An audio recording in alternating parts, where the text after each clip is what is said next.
All right, good to see some familiar faces. I'm all ears.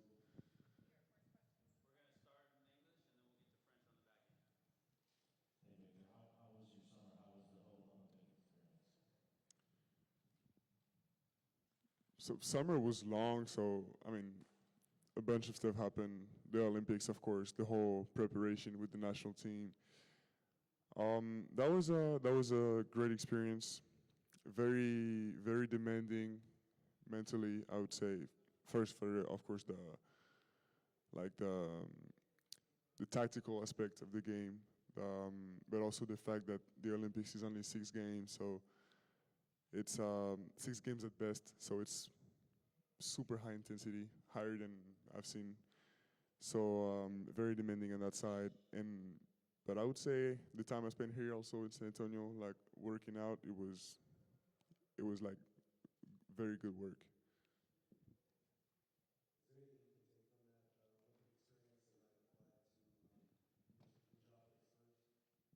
Of course, it's literally the first thing I've asked myself coming back here. But yeah, there's a lot we can learn. There's a lot I learned from it, and just because it's different types of experiences, and yeah, it's so there's some stuff I'm gonna use that I learned there, but I'm gonna use like for my whole life and my whole career. Pop told us earlier that you're probably going to start again this year, so congratulations on that. Sorry. Pop said that you're going to start this year for the Spurs, so Oh, thank you. It was important to me. Milestone. what areas of the game are you looking to fix that next week with the team? Sorry, can you repeat? What area of your game are you working on the most this summer that you're looking to improve? So the more I grow into my career, the more I realize like it's important to work on the fundamentals. So there's a big emphasis that's been put on my game this summer was like making an advantage out of really simple situations. Like I'll just give you one example. I've worked a lot on finishing and finishing things that might look and be natural to any other player, like to a guard, for example. But it's stuff I really had to put an emphasis on mentally and physically. So that's just one of the examples of the fundamentals I've been working on.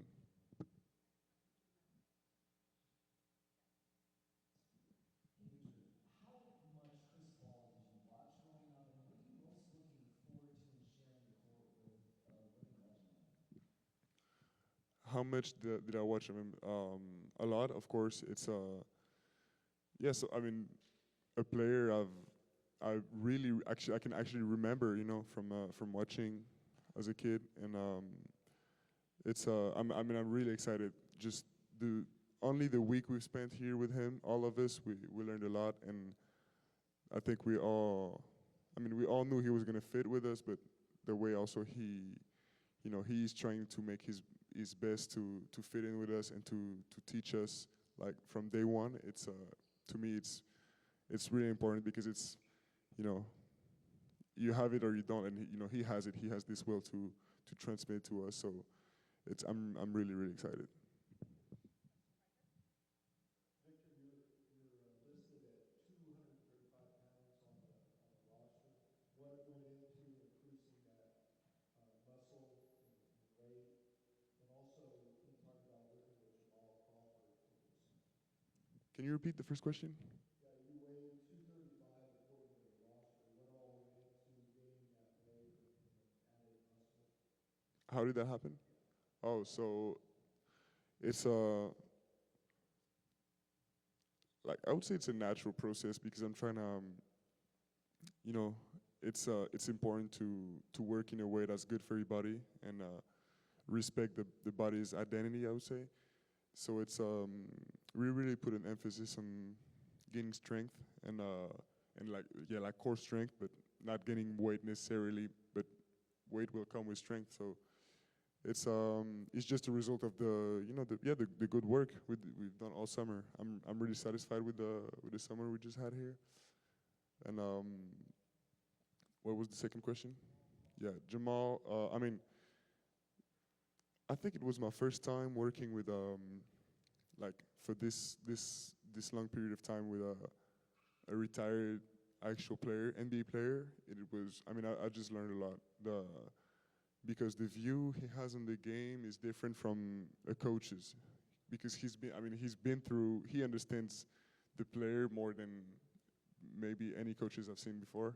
I've worked with before. So it was a great experience. I would do it again.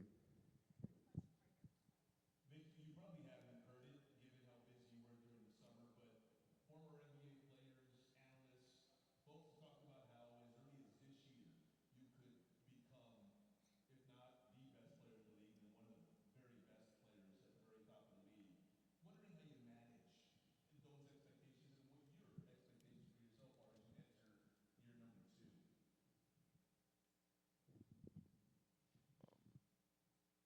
So these expectations, I just manage like I've managed all the others for years. You know, it's I just focus on my actual responsibilities because I don't have any responsibility to any of you really. So it's just the guys in the locker room and in the training room over there. That's it.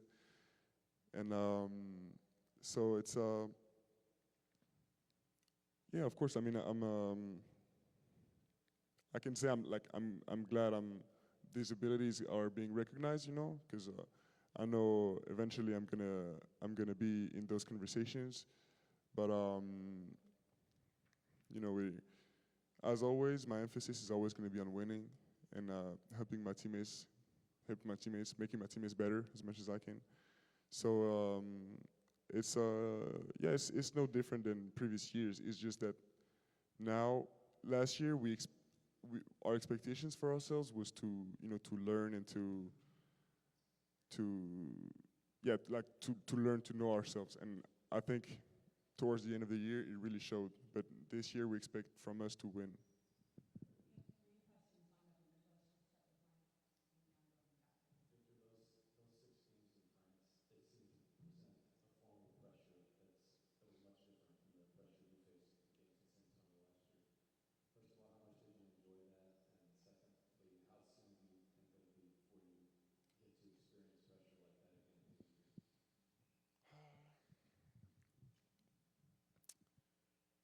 Yeah, it'll be a long time, I think, before I experience something such as this. But it was it was different, really. It was really different because it's it all happened. How long was the Olympics? Like less than 2 weeks. It all happened like this. So it's hard to win. It's hard to win games in the Olympics, but it's very easy to lose games. It's very easy to. I mean, just take as an example, Canada, Team Canada. I don't know what their expectations were, but they were home way too early, probably compared to what they expected, and it's because it just happens like this in one game. So it's one of the. I would say it's one of the most, maybe the most intense sports experience in my life. Victor, could you speak about the emotion of the gold medal game, start to finish?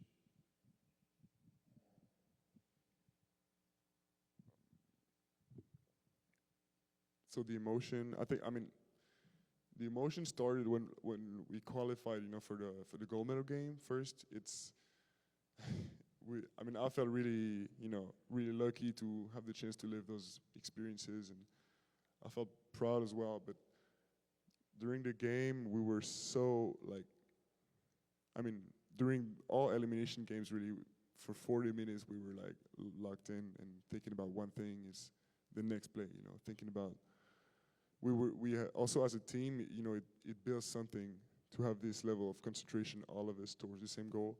So it was a lot of emotion, but also some relief after a couple of days after the Olympics, because your body calms down, your mind calms down, and but I mean, yeah, the emotion is just it's for me, at least for me, it's too much to contain. You have to scream or cry a little bit, but it's too much to contain.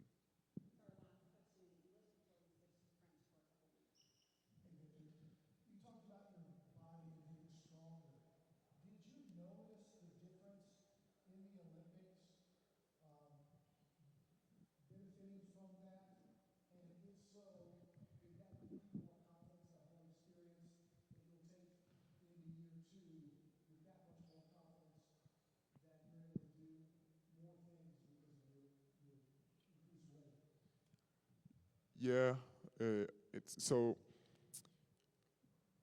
I've actually felt like my body strength increase every year since forever, and I think it's I want to keep going in that direction because it's I would say it's the primary thing that allows me to expand my game. Of course, playing through contact, but also athleticism in general.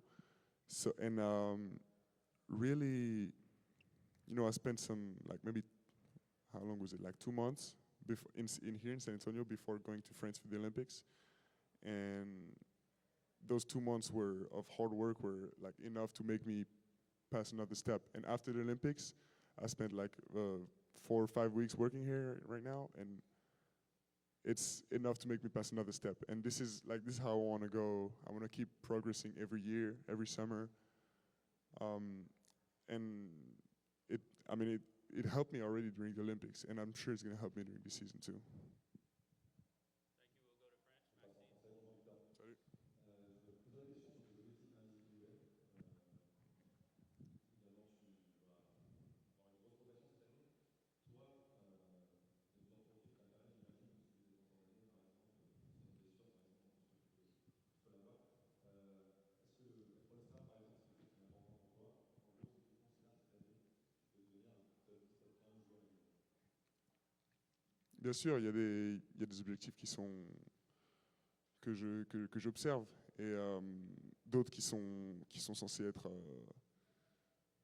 qui sont évidents parce que par exemple j'étais enfin ouais il y en a d'autres qui sont évidents.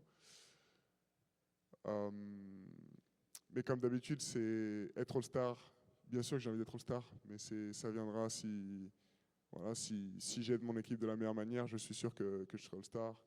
Et ça va de la même manière pour les récompenses individuelles. Mais au final, si j'aide mon équipe dans tous les domaines, dans tous les domaines du jeu, je devrais être dans la conversation pour tous les trophées. Et pour moi, c'est aussi ça le but, c'est tellement aider mon équipe que voilà, c'est être indiscutable aussi dans certaines catégories. Par rapport au rôle dans l'équipe, justement, tu avais beaucoup de liberté la saison passée, tu n'avais pas trop de guise, de pouvoir observer, de laisser faire des bêtises s'il faut, peu importe. Est-ce que cette année, dans les outils de performance avec les joueurs qu'il y a, ça veut dire peut-être pas moins de liberté sur le terrain, mais plus de cadre pour toi? Ouais, bien sûr. C'est clairement un des objectifs et une des choses dont on parle avec le coach, c'est voilà, il y aura plus de deuxième, troisième, quatrième chance par match. En fait, maintenant c'est voilà déjà si on veut gagner maintenant, il faudra en fait être un leader d'abord par l'exemple. Donc il y aura plus de place pour ces erreurs.